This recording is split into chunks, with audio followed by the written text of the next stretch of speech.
So one of my favorite songwriters of all time is Bob Dylan. Voice of a generation, has some of, in my opinion, the best lyrics ever put to tape. But after getting into railroad history and rail fanning, I started noticing something else.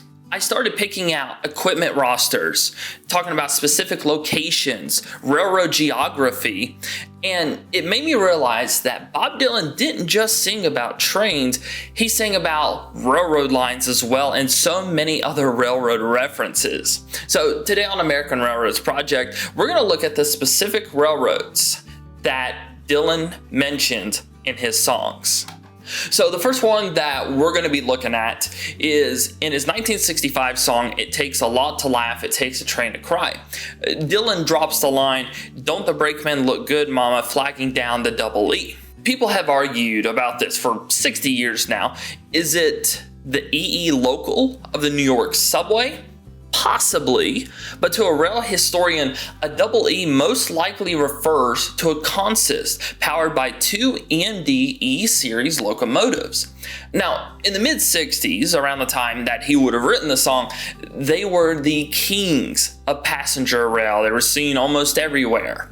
So seeing a pair of them heading down the track was really the ultimate symbol of power and movement to a lot of people. So the next one that we're going to look at is the subway, the D train. Of course, Bob Dylan moved to New York in 1961, and the transit system bled into his lyrics.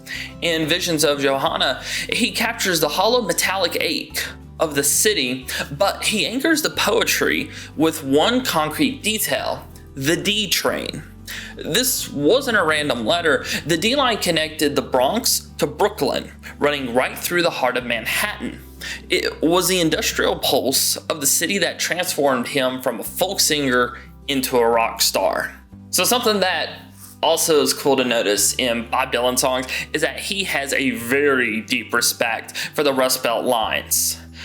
In his 2012 track Duquesne Whistle, he isn't just being nostalgic about it. The Duquesne works in Pennsylvania was served by the Union Railroad, but the whistle was a soundtrack for the entire valley. And then there's Meet Me in the Morning, one of my favorite songs. He mentions a location, 56 and Wabash. Now, what's cool about that is looking at the historic maps in Chicago, that intersection is right against the massive yards of the Pennsylvania Railroad. So Dylan knows exactly what he's talking about in these locations. And, in my mind, I just like to imagine, he spent time, just watching trains, imagining, in his mind, just the people on them, the workers, the lives they leave, the places they're going to, the places they're coming from. And early in his career, he was a student of the blues.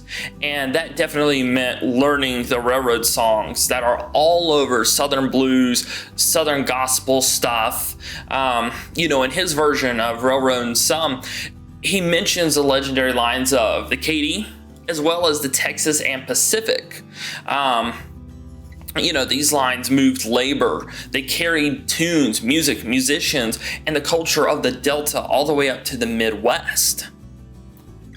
So finally, there's the railroad he doesn't name, but this is the one that really started it all. You see, Bob Dylan grew up in Hibbing, Minnesota, and he was right on the edge of the whole Russ Mahoning open pit mine. So every day, the Duluth, Missabe and Iron Range Railroad hauled millions of tons of iron ore to the docks on Lake Superior. So when you hear that high lonesome harmonica around Dylan is famous for, it's a reference, a lot of people think, it makes kind of sense to me, to the sound of one of their Yellow Jacket whistles echoing across a frozen Iron Range night. So Bob Dylan's career is a 60-year rail fanning journey, and he's left a trail of specific markers for anyone willing to read the timetable. But I would like to know, which specific railroad reference do you find interesting in Dylan's lyrics? Does the slow train refer to a specific local line you know? Or is there a hidden Union Pacific nod that I didn't mention? Let me know what lyric comes to your mind in the comments. Definitely leave a like if you enjoyed the video. Something a little different, you know, combining two passions of mine. Leave a like if you enjoyed the video. Drop a comment. Subscribe for more. And I'll see you in the next video.